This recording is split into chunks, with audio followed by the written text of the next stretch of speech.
let's get some herbs and spices in there. And, again, Ayurvedic principles, it's like Brahma Murta, the hour of the creator. Like, let's start the day with some self care, some self awareness, less stress, less mess, and just simple little things that we. The Art of Rising. Conversations with leaders, warriors, and thinkers who live with intention. Less noise, more clarity. Let's rise.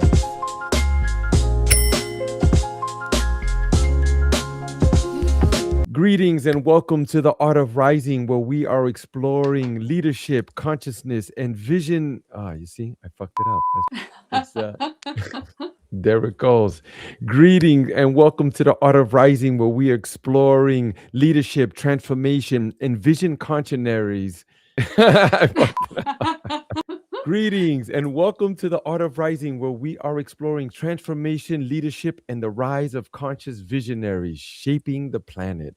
I am here with a powerful sister. It's an honor to sit with her again. She is back in the studio. I'm so excited for Debra to be here. Please, sister, tell us where you live in these days and what you're doing with yourself. Welcome. I'm very pleased to be here. I appreciate the opportunity. So, hello, I'm Debra. I am an open heart, an open mind. I have a curious spirit. I'm a bit of a world nomad, which you kind of alluded to. And I am a lover of life and simple pleasures.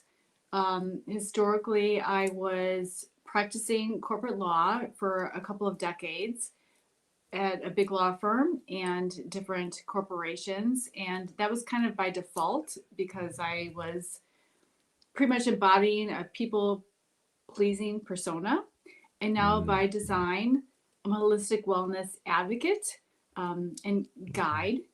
And I recently founded a charity called Gigi's Angels, which is, based on teaching emotional regulation and stress resilience to children and caretakers.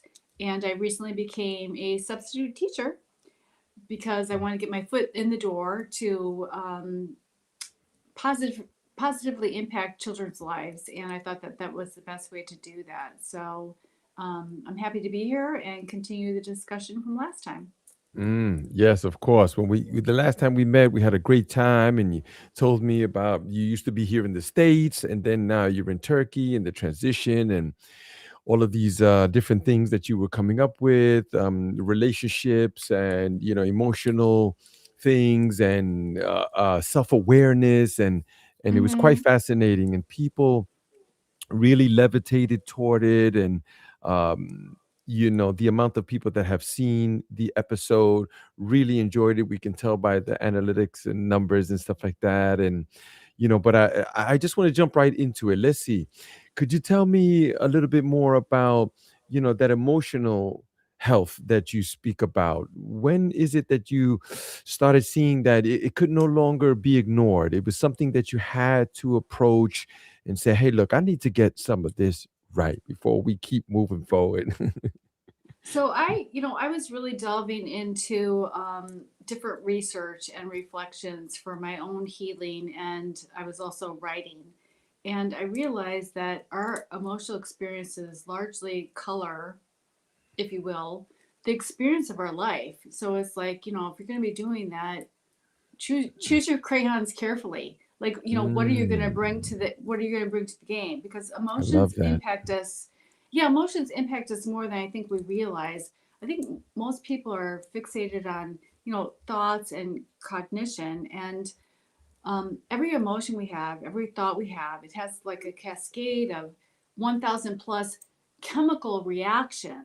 So I don't think most of us appreciate how much that is impacting us, holistically. And chronic stress, which is very prevalent throughout the world, is often experienced as that, emotional experience. And so many of us are in survival mode as opposed to, I like to call it thrival mode.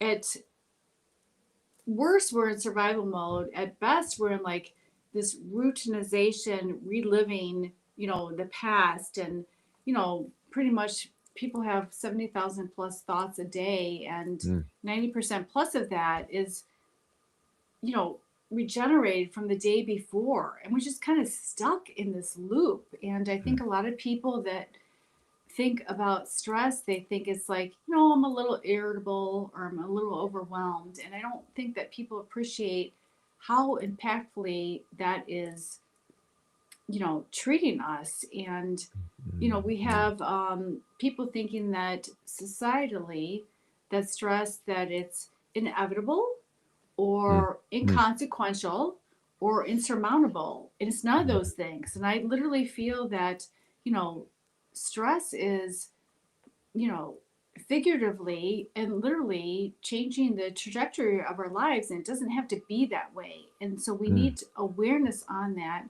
to change how that impacts us holistically. Yeah, for sure. I had one of my teachers, deep, powerful gentleman. He transitioned, but he had said, "If I gave you a Transition, I love that. jar." Yes, he transitioned. Right. Yes, I'll say his name, Dr. Wayne Dyer. Right. Mm-hmm. People know him, and one of the things that he said that impacted me is that he said, "If I gave you a jar and I said, go out and fill it up with stress." You would come back with the jar empty. Why? Because stress really doesn't exist in that way. It's really our mind and those type of chemical reactions. And we fall into this loop of like judging things. Oh, that happened to me yesterday and it's gonna turn out, So That loop for sure. I don't think people appreciate, and I didn't, like, it was through my healing, my personal healing and writing, that I started to really really delve into the research. And every emotion we have, every thought we have, it has a cascade of like 1,000 plus chemical reactions. So I think a Mm, lot of people think about stress as maybe, oh, I feel a little irritable, a little impatient, I'm overwhelmed. But it is affecting us emotionally, mentally, physically, behaviorally, in our relationships. And mm, we can't keep dismissing it. So that's kind of my mission now, and my purpose, to help us understand how it's kind of literally and figuratively killing us, because we can be empowered to address mm, it. And mm. we need to, but we need to prioritize that. We definitely do. It's sort of that thing that's in the room. You have to first notice that it's there. That's what we Mm-hmm. usually tell people here at Omziel, at the Omziel Healing Sanctuary, right? We tell them first you have to realize it and see it for what it is. It kind of mimics you and also sort of tricking you, right? Because it's that comfort zone. Oh, we love comfort, so it starts to put these pressures on you, like, oh, be careful, oh, don't write that book, then nobody's gonna like that book, oh, don't start the podcast. Don't do those things, it's just Yes, and like, our brains live in comfort, in familiarity, because, and it makes sense. I think that if people understood the physiology of stress at a fundamental level, a lot of things would make more sense, because the brain likes to understand, what's going to happen. It's a pattern recognition and storage, organ. So, like, what happened before, so I can prevent whatever catastrophe happened after that. We kind of get fixated in that, instead of, growth. Growth doesn't happen in the familiar, it happens in the unfamiliar. mm, I Growth love that. happens, like, your best life is not going to be lived in the ordinary, it's going to be lived in the extraordinary. So if we can Mm, start embracing unfamiliarity and change with the magic of uncertainty, because that's where life really is lived best. And mm, it's understandable from a survival mechanism that we want to know, okay, what's going to happen, we recognize this from before, let's predict mm, what's going to happen. And that's stagnation. That's not creation. It's not intuition. It's not living your Mm. best life. Yeah, you say some of these great things, like that other one too you said earlier, choose your crayons carefully. That was great.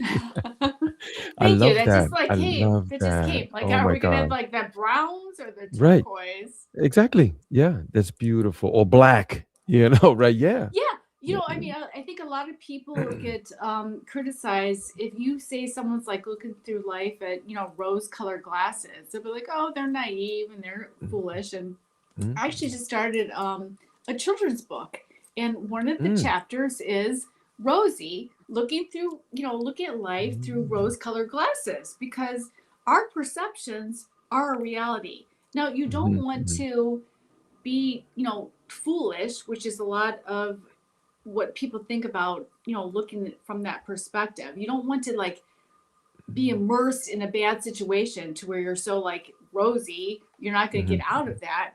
But our mhm, perceptions become our realities. Like, why don't we all have rose colored glasses? Like, mm, let's have right. that optimism, that Mhm. positivity. Let's Yeah. start the day with that. Let's start with that.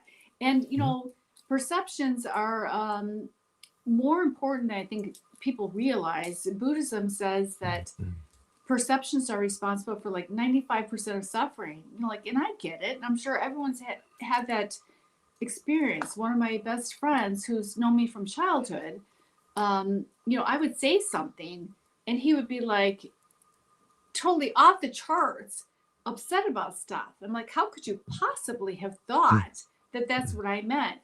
It was mhm, because of his perception. And mm, so emotional regulation is, our external expression of our emotions as well as our internal experience of our emotions. And I think mm, that's where a lot of pain in life lives, our mm, internal experience of our emotions, whether mm, it's anxiety or depression, etc. And a lot of that is being filtered through our past and our predictive future. And that's where like the sweet gift of the presence resides because mm. I mean, we're Right, like right. most people are not living life. They're either surviving. A lot of Mhm, people say they're surviving, not thriving, but I think a lot of people are just like routinized. We have like 70,000 mhm, plus thoughts each day, and 90% plus it's repetitive from the day before. So we're routinized. We're like little mhm, soldiers, going through the day, mm. and that's not living your optimal self.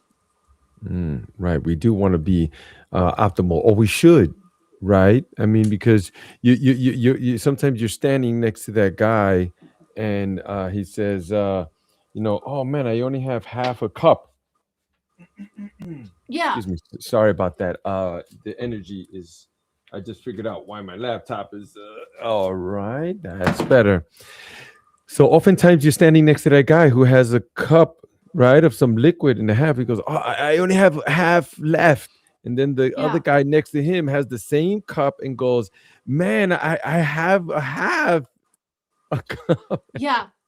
Like I've gotten to the point that I feel like I'm happy to have the cup. I'm happy Mm, to have the cup. Like mm, so that perspective is everything. Like objectively before I had, a cup overflowing, if you will, from mm, the traditional societal, success, etc.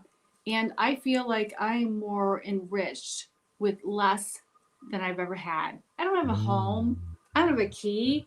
I don't have a whole lot of things. I don't have children. I don't have I don't have a whole lot of things. And so, like the happiness and the resilience and whatnot, it resides inside. And so, perspective, like to your point with the cup, it's mm, so mm, important. And what you appreciate. mm, Um, That's beautiful. What you appreciates. yes. So, like we can only think of one thought at a time. So if we are, we like ping pong between thoughts, so it doesn't feel like we're thinking of one thought at a time. But if Mm, we're focused on the positive, we cannot be focused on the negative. If we're focused Mm. on the gratitude, we cannot be focused on the lack. Yeah, right. They cannot exist. They cannot Right, exist in the same realm. That's true. right, That's true. It's only one at a time. So why not focus on the good stuff, right? right. Like, Yeah. why not have the rose colored glasses? Because your perceptions are your reality. Mm, Why not? how about then why not? How about what emotional patterns do you see most often in people struggling with chronic stress? What is it? What is the normal or the So I common? don't know if, yeah, and I don't know if there's a normal per se. I think there is definitely like a predominance, if you will. So stress, I think we've all heard about, like, you know, freeze, flight, fright, and fawn. And so it's very individualized experience depending on where you are. So if you're in fright, you might be like combative, and defensive. If you're in flight, you might be, restless or impatient. If you're in freeze, you might be, disconnected. If you're in fawn, you might be living inauthentically, like people pleasing, etc. And I personally have oscillated amongst all of those. And at the end of the day, it's not living your best life. You're not having coherence amongst your emotions in your mind, in your body, etc. And I think that people need to give themselves grace to understand that physiological response when we're stuck in that chronic stress mode, that, it manifests in different ways. And I don't think Hmm. people really appreciate how much it manifests, physiologically, psychologically, behaviorally, in Hmm. relationships. And that's really dictating, again, it's like choose your crayons. Right, Because right. it's it's you are empowered to do it. Like, don't identify with that. Hmm. Be Hmm. empowered by the knowledge of how this is affecting you holistically, so you can come back to balance. And then Mm, if you're in mm, balance, that radiates out. mm. Like, again, address the stress, reduce the mess, um, without having to Right. do I anything love that. Herculean, or have a retreat or this supplement or this, that, and the other. It's just, you need to Mhm. get back to what your body wants you to. Your body wants Mm. you to return to balance and homeostasis. Mm. Right. Yes, that makes me think of, we have men's retreats and we have one coming up now in February 20 to the 22nd. And just the very act of bringing men into nature, right? Oh my God, nature. Yeah, Oh my God, yeah, nature. I know. So we are on 250 acres of land. This is the stewards are in charge of this, Wow. and yeah. So yeah, I mean, we hike on their land alone, and you're tired. You don't have to go out. Love it. But my point is just unplugging them from the matrix, bringing them back into nature. It's our natural setting. That's where we're supposed to be, not here where we're surrounded by glass and metal and plastics and chemicals and those type of things. So Well, um you just said it, nature and natural. And I'm increasingly, like, enthralled with Ayurvedic principles, which is, holistic and individualized, and communing with, you know, oneself, integrated, and, with nature, etc. And like, nature is just, I call it, well, I don't call it, someone else called it vitamin N. And to me, mm, that's a fundamental precept I love for that. holistic health. Vitamin N. Like, I did not get out in nature. I, like, normally try to get out early in the morning and, like, Mm, literally ground.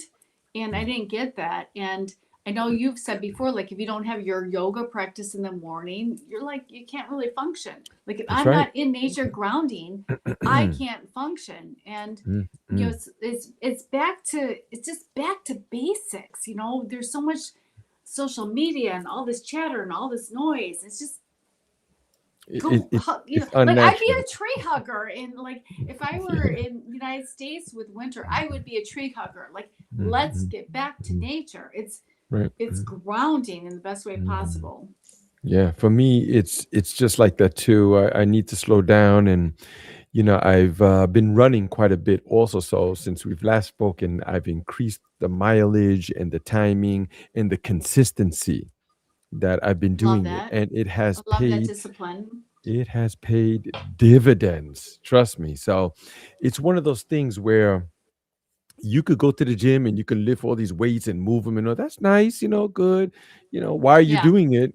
You want to have a nice looking body and those, okay, that's okay. It sounds kind of hollow, but that's fine. Or you want to be healthy. Okay, so then that's lifting weights, but you need to get the cardio up too. And that's where running comes in. Yeah. And when I run, I always run outside. And sometimes I run by the gyms and I see the guy on the treadmill. He's looking at me, I'm Yeah. looking at Yeah. him, and Yeah. I'm Yeah. like, Yeah. man, that's not where it's at, brother. You got to get Yeah. out here in the sunlight, get that vitamin D, stare Right. at the sun. I stop, I'm just staring at the sun and with trees and the birds and the squirrels over here. And then Oh, the squirrels. yes, I'm out at 4 o'clock in the morning, or rather I rise at 4. Oh. I try to Oh. get out the door by 4:30 in the morning, and it's pitch black outside. Nobody's out there, just me and the deers. You see, so I I love get to that. see the I family love the of morning deers, and ritual. I just stop. I look at them, they're looking at me, and like I'm thinking, like, wow, man, we're connecting right now. Me and this, and I'm telling you, it's deep. It's beautiful. Oh my gosh. The way to start the day, and in Ayurvedic principles is, I think it's called Brahma Murta, which is like the hour of the creator. And that is one of the most fundamental things I think that you can do for holistic health is how you set your morning, how you set your tone. Um, Taking care of yourself, prioritizing self care, getting out there in nature and, with the sun rising, etc., and circadian rhythms and all that stuff. It's, we don't need retreats. Um, Yeah, we yeah. A don't new a need new supplements. program. Get the guys the next Right, program. Yeah, yeah. right. So the fact that you do that like resonates with me completely. It's one of those things that you got to really want it bad enough. Some people look at my lifestyle and they be like, "Oh my God, you're so good like that. Oh, the food you ate and all of that." I'm like, "No, I didn't just wake up like this. One day I got up and now I'm eating more Mhm. plant-based and I'm running miles and I'm doing yoga, breath work, and cold plunging, and it took time to do these things, to get Yeah. them in this lifestyle, slow increments. And then another thing, Deborah, which is huge here also, is the tracking, right? We always encourage people to track things. It's like if you're trying to lose weight and you're working out, you don't get on the scale and you don't weigh yourself and you don't write down the weight. And they'll be like, "Oh, but I'm losing weight. My pants are a little loose." Yeah, that could be gas. You know, it could be anything. You have to. Water. Yeah. It could be any, right. You have to track it. That way you can look back. It's like credit cards, right? They'll give you credit and you just spend it. You don't feel it. You don't see it because you're not tracking it, right? But if you were putting money down on the table every time, you'd be like, "Oh, hold on. My finances are not looking so good. So we're big Yeah, on that's that. important. Like if you're putting mine down or not.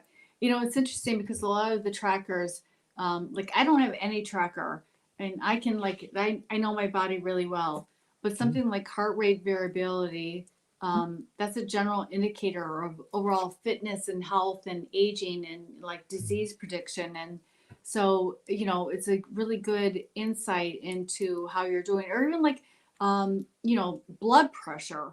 I did not go to a doctor for, I don't know, over 20 years. And I went back to the United States and I checked my blood pressure. I'm like, oh, it's a little mm, high, which was mm, very strange for me. Like, because I have, mm, relatively speaking, a pristine lifestyle. And so I'm like, mm, okay, what do I need to do? And so that was my indication that I need to like change my diet, change my stress, do this, that, and the other. So I'm not a real big proponent of Western style, whatever, particularly drugs and health symptom management. But for mm, diagnostics, I think it's really good. And I think that everyone should have like a very cheap blood pressure cuff to check their Mm, blood pressure because that is so indicative of your heart health, and it's Heart Health Month right now. mhm, So I saw I was like a little more elevated, like not a risk zone, but more mm, elevated than I went to. And so I started making changes to my life, and mm, instantly it like went to optimal blood pressure. But if we're not mm, aware, we're not going to care.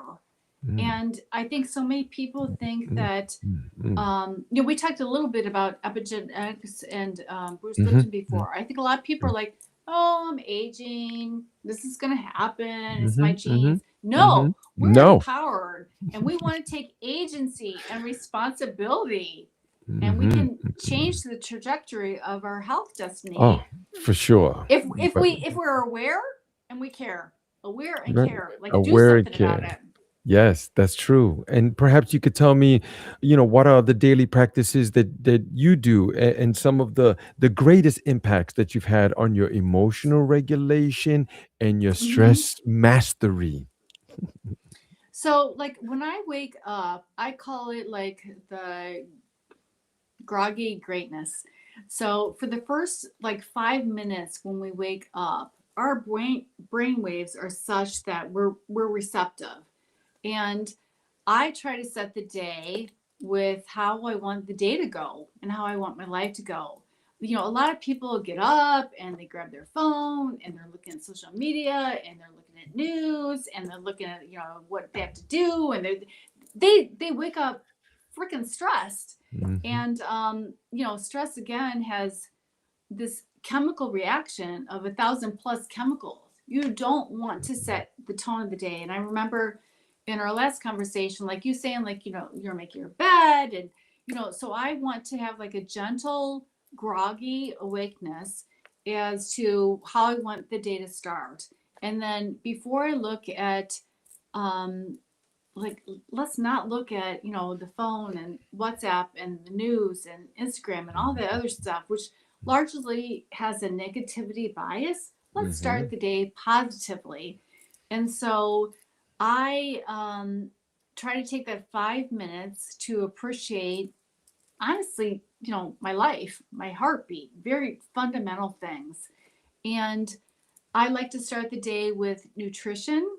Um, I don't like to say smoothie because I don't like the textural context of smoothie because I'm like very textural. So I have like my nutritional nectar, and it's a mm, really good way to start the day and set the tone for self care and health care, whether it's for you and your kids, and just making it like a simple concoction of um, like berries are very brain health, and like a cup of greens a day reduces our brain aging by 11 years. So let's throw in a mm, cup of greens. And I I'm love it. very yeah, and I'm very Mediterranean based and like Ayurvedic. So let's get some herbs and spices in there. And again, um, Ayurvedic principles. It's like Brahma Murta, the hour of the creator. Like let's start the day with some self care, some self awareness. Less stress, less mess, and just simple little things that we can do. Music's very important to me. Movement's very important to me. I like starting the day with exercise, um, you know, jumping jacks and lunges, etc. If I am blessed to go outside in nature, that's really important to me. The grounding, so we have the vitamin N, from nature. Um, it just sets the tone, and I promise if people do that, that the rest of the day will be vastly different than starting up, stressed and angry and, worried about what they have to do and all these, Mm, uh, mm, yes. everything. Like you need to start off in a positive mind if you want to have a positive day. Yes, definitely. And I see that your rituals have served you well because those are some of mine as well. Like we've spoken about before, still make my bed when I rise. I meet other guys, they're Right. like, nah, I let my wife do that. I'm like, no, bro, that get up and make your bed, man. That's you. It's don't have nothing to do with people outside. It's what makes you Right. So, happy, you know. start with self respect, Yeah. and a little self-control. Like we need to prioritize self more, and so many people like dismiss that as gratuitous or selfish or whatever. It's foundational. Like you need to be in your happy space to be able to radiate that to all your other loved beings in your Yes. circle. Right. It makes me think of the masters, right? They tell you that we're creating this environment right here. We everything. You like your life or you don't like it. It's you. Yeah, You're making it. You're making everything yeah, around you. So why not make it the best life right. possible? Do Again, things that are productive. yeah, again, like rose colored glasses. Like people think that's naive, and you don't want to be in like a foolish situation to where you're like Mhm. perpetuating something like where you shouldn't be. But like, why don't we have put on the rose colored glasses? Because your Right. perception is Right. your reality. Like, let's Yes. start the day with that. Let's start the day Mhm. happy and energetic Mhm. and loving and Yeah. compassionate. And Sure. Yeah. Another thing that the masters say that if you want more, then you have to see more.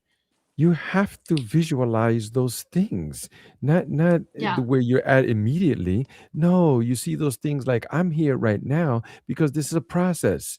This is part of the process. This is the tuition that I have to pay in order to get to some of those other things that I want. We can do yeah. that.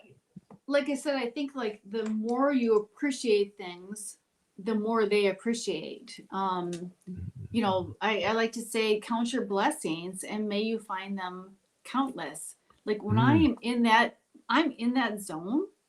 And objectively, a lot of people would say I should be, stressed. That I have a lack of a lot of things. I don't have a home. I don't have a mm, relation. mm, mm, I don't have all these things. Do I want to focus on that, or do I want to focus on what I have? Do I want to focus mm, on what I have? And that makes the mm. entire difference in terms of your perspective, your filter, your experience. Again, like what crayons are you coloring your life with? Mm, Because obviously everyone is going to have issues and stressors and lack and challenges, etc.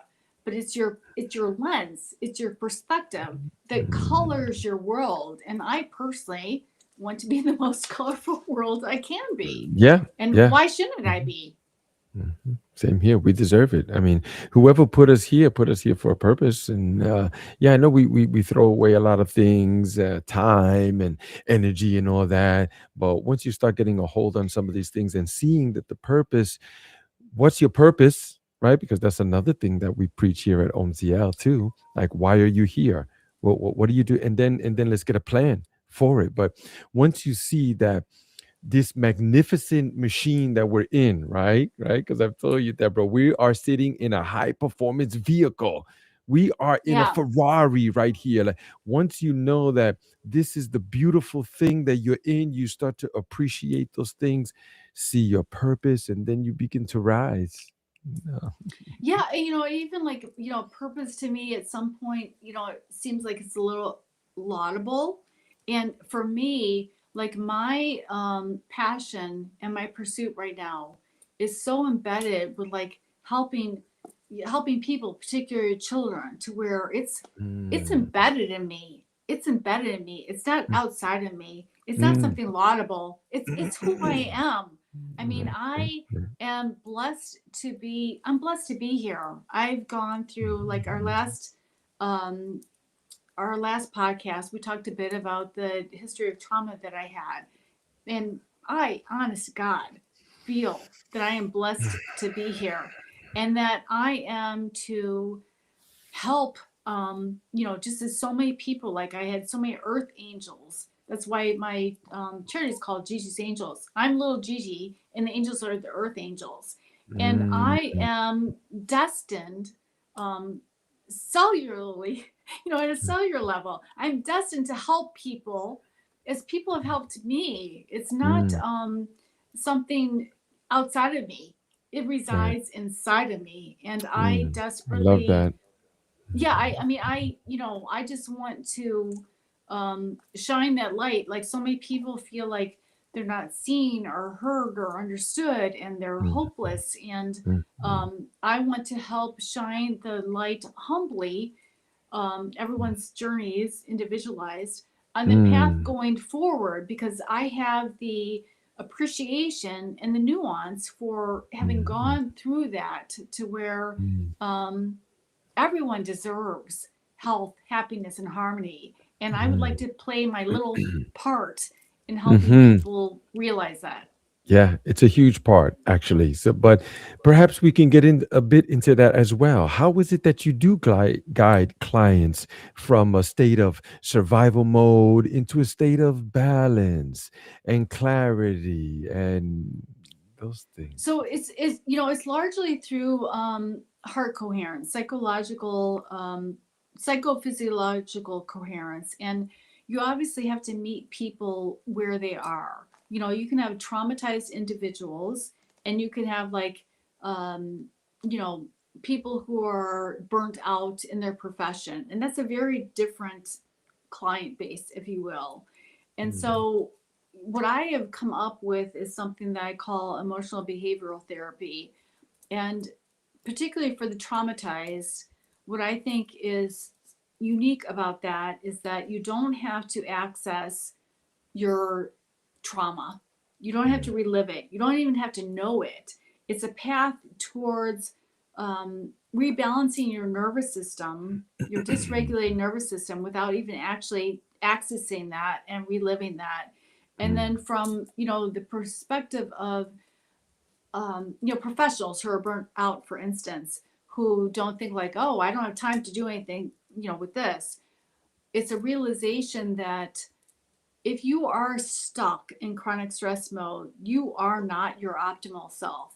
You are not accessing your higher cortical functions. You're mm, cortically inhibited, not facilitated. So again, it's a very individualized process depending on where you are. And I'm not a licensed therapist. I'm trauma sensitive. I'm trauma informed from my background and trauma sensitive for going through a lot of different progressions, but it's very individualized. Whether you need to be grounded, and if someone is really stuck in a trauma mode, telling them to meditate, sit with yourself for an hour of meditation, that's not going to work. That's going to trigger. That's going to be an assault. Nothing that helps. mm. So you have to be very sensitive and intuitive, and the heart gives us that guidance. That's wonderful. And then when someone comes to you and say, "Well, look, I'm experiencing these things, and I need help, and you're gonna fix this, right, lady?" Like how is it that you, how is it that you guide them and say, is it a book or a video or, what is some of the smaller steps in the beginning? Yeah, and again, it is very individualized. There are things Mm, you can do to like help ground. I think a lot of our problems are that we're stuck in the past. The past is dictating, or we're anxious about the future. So we need to be grounded in the present.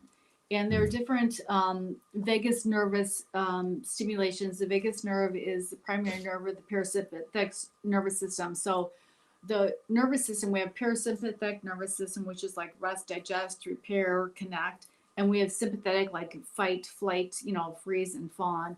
And so you need to get the balance of that system to be able um, to function, frankly, and get out of that stress. And um, again, there are a lot of nuances in that, so I can't really talk to that mm, generally. It would be a very mm, individualized process, but I mm, think it's holding heart space wherever anyone is in that, and the person who is having a hard time even sitting still, honestly. And I mm. get that. I understand that, because when you're in fight, flight, or fright mode, telling someone to just relax Yeah, is just going to be relax. an assault. It's going to be an assault. So you have Yes. to Mm, mm. understand what's going on Yeah, compassionately. yeah, it could be. We usually say that when you meet the guy who tells you, "Oh, I've got the shoe that fits everybody," Stay away from that Right, guy. right, Yeah. right, right, right. No Exactly. shoe fits Exactly. Yeah. everyone. And I think that's the difference between there's so many online resources and I'm happy to recommend so many of those, but if someone Mm, needs like, personal guidance, I don't even really like the word coach. mm, It just doesn't right. resonate with me. But Same like here. gentle guidance, or for like for Gigi's, I'm calling it like your stress shepherd. Like let's Mm, help gently guide you through this right, process because right, we right. all have these big emotions and there are a lot of tools and techniques and skill sets. Like I think I started the whole thing because when I was on podcasts, people would ask me like, "Oh, what do you wish would have been taught in school?" And we're Mm, not taught emotional regulation and resilience. And yet to me, mm, it's the most mm, fundamental skill set that we can mm. have.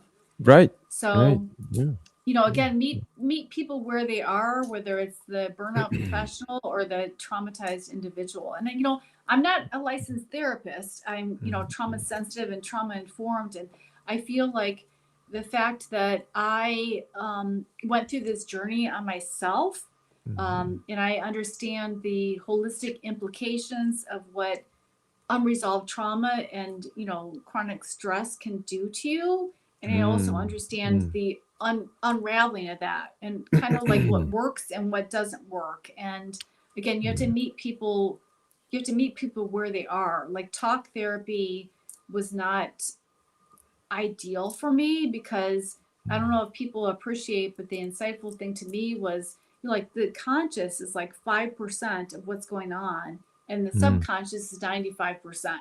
So we can mm, understand that we have a disconnect between the body and the brain, and yet mm, how do we resolve that? And mm, mm, what I mm. do, I hope helps resolve that.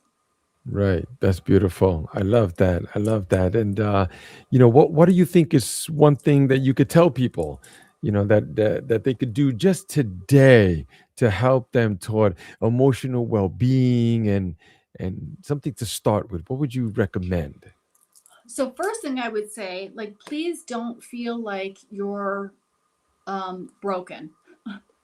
um, I think a lot of people feel like there's something wrong with them. Like, don't pathologize how you're feeling. Oftentimes, it's just literally a dysregulation of the nervous system. Um, you don't have to get stuck in that. And then the number one thing I would say is like, please embrace the power of the pause for 90 seconds. Like, commit to yourself, promise to yourself that the next time you have a stress stimulus or you feel triggered, that you will not go to your head, that you will go to your body for 90 seconds because emotions have this huge cascade of chemical reactions and it normally resolves within 90 seconds. And if you just let that pass, things will normally resolve. In nature, if a deer is startled, if a dog is hit, um, if a gorilla is triggered, etc., the gorilla will beat itself, the deer will shake, same with the dog, etc. So that can pass and resolve. And the reason why I think a lot of acute stressors that should just pass become chronic stress is because we bring it up to here. And there's Mm, something called the default mode network, to where it's a survival instinct. So the default mode network is the region of the brain that's like, oh, okay, what memory do I have? What am I associating with this? What does this mm, look like from before? How does it impact my presence? What's the meaning right now? What does this mean about me? Oh, I'm worthless. It's like a self-fulfilling kind of mm, thing. And then we tend to predict for the future in a catastrophic way, mm, catastrophizing. So if you can just let that 90 seconds pass, whether it's through breathing or doing jumpy jacks or petting mm, your dog or literally hugging yourself, just stay in the body and out of the head. And otherwise, that's how we like loop and we get acute stressors becoming chronic stress because mm, we're fixated on it, we're re-triggering it, we're initiated in that chemical cascade, and we're stuck, mm, and we're in mm, anxiety and depression and etc. We spiral and we can't get out of it. mm, And mm, so, like, just use that power, embrace that power of the pause. I beg people to try that for 90 mm, seconds. And then, mm, like, your brain can come back online and you have foresight and impulse control, and you're not reaching for mm, the drug or the drink, or not like getting upset and like saying things that you'll regret, etc. 90 mm. seconds. 90 seconds. That's beautiful. That usually that always works for me. When I do those things, I don't always do it right because, For sure. We're right. That's human. what. Well, of course, the people say, well, I'm not perfect, but that's not true because we are perfect. God doesn't make imperfect things. We're perfectly imperfect. You see, Yes. and we're learning Yes. along the way. Yeah, we pick up. We're born perfect, and we transition perfect too. But along the way, we pick up some of these things, and then we use them. Like, oh, this is mine. This is no, it's not yours. Just like release it, let it go. When you said we're born perfect, like children, I think we should all be more childlike, Mm-hmm. Mm-hmm. innocent and Mm-hmm. curious and Yep. receptive and Yep. happy, and Yep. Mhm, mhm. community. Like, we're not born hating and feeling like we have no self-worth, etc. Right. Let's Oh, all yeah. get, yeah. Yeah, I know. The kingdom of God, right, belongs to the children. It's scriptures, like they're Oh, there you telling you go. right there. It's yeah, it's a great Yeah. guidebook and those type of things if you're paying attention, But this world throws all kinds of things. You spoke about when you rise. When I rise, I already know that the first, like, 5, 10, 20 minutes, like, be careful what you put into your brain. Don't run for the Yes. phone. For me, I put on motivational compilations, and Mm-hmm. that's where I put them on my ears, and I'm out there and I'm running, and it's telling me, yes, you're doing it. Go get it. Man, you could. Come on, don't wait. What are you waiting? I'm like, yeah, yeah, he's talking to me. It's like, yeah, it works for me. It really does. But we're Yeah, coming up close to it's interesting time. I'm sorry. because, oh, Mhm. sorry. I Go was just ahead. gonna No. say, like, dis-ease, translates into disease. Distress with relationships and dysfunctional behaviors. Like, it's not mysterious. If we really understand the physiological response of stress, the combative and the vulnerable and the defensive, it's not that mysterious. So I think, as a society, I hope that we stop dismissing chronic stress. And, there's also the co-regulation. If you can start regulating yourself emotionally, then that radiates, like little children and animals are drawn to me. And like, we just, I don't want to be like all kumbaya, but it Mm, starts with us. And mm, then that mm, helps mm, radiate. And if we mm, all are completely stressed and tense and we're mm, interacting, that's not mm. good for society. Right, right. That's right. I love it. So as I was mentioning before, we're coming up close to the hour. I'd love for you to speak more about Gigi's Angels. What are you doing with this? What has come to you, and how are you moving forward? And I think there's a book that you wrote as well, right? In the past, was there a book So, waiting so I inside have of you a, to come out? I have a lot of books that have been published as well as waiting inside of me, and I appreciate you asking the question because Gigi's Angels is near and dear to my heart. And Gigi, as I was writing, I have a Mediterranean-based novel series, and as I was writing that, there was this little girl that the protagonist, me, was in love with, named Gigi. And she was innocent and playful and open and, open hearted and open minded. And I didn't realize until after I wrote it that Gigi's me, it's my inner child. And then the Mm, angels is a nod to the earth angels who have helped me throughout my life. And, that's why I'm so impassioned about what I'm doing, because I've been helped so much. I want to, like, pay that forward. So, Gigi's Angels is designed to help primarily children and caretakers, whether it's food banks or foster organizations or firefighters, people who interact with stressed people all the time. I would love to teach them resilience and emotional regulation. And even like with Gigi's, I would like to do like weighted stuffed animals, for anxiety. And I'm writing a children's book of different parables for emotional regulation, because when I started doing podcasts, people would ask me like, "Oh, what do you think should be taught in school that's not?" Hands down, like stress resilience and emotional regulation. And um, I think I mentioned, I've become a substitute teacher, and I'm employed now by a couple of school districts, including Chicago Public Schools, and like that's my foot in the door to try to start um, including this, because I think that that is so fundamental to how a child's trajectory is going to be in life. I want every child, like, there are no problem children. There are children with problems, and I would like to have, um, a framework to help those children be the best that they can be. And that's Mm, what's near and dear to my heart more than anything. That is what I want. I want to leave. I don't have children. I want to leave a legacy of love, not from ego, but mm, from mm, mm, pure heart led intention. I want mm, children to have that skill set, because had I had that, like, life would be so much different. And that is my passion. My absolute passion is to help mm, children have that skill set to navigate life, because stress is inevitable. I mean, stressors are inevitable. mm, Stress and suffering is not, for most of us. And mm, mm, mm, mm. I want to instill that in children with all my heart. Right. Pun And fortuitous. you're doing it, and you're doing it as well. And I know that people can find you on Amazon, correct? Under the name Sophia-Elan. Yes, if you did like a search for Sophia-Elan or Mm, Debra Buhring, things will come up. mm, mm, I sent a link to my LinkedIn Mediterranean Me, and that'll come up with a lot of stuff.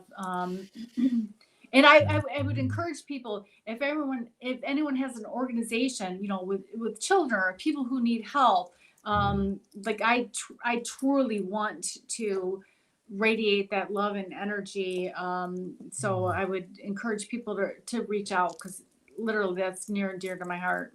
Yes, and you're doing it. You're doing it. Thank you so much again for being on the Thank you, show. Omar.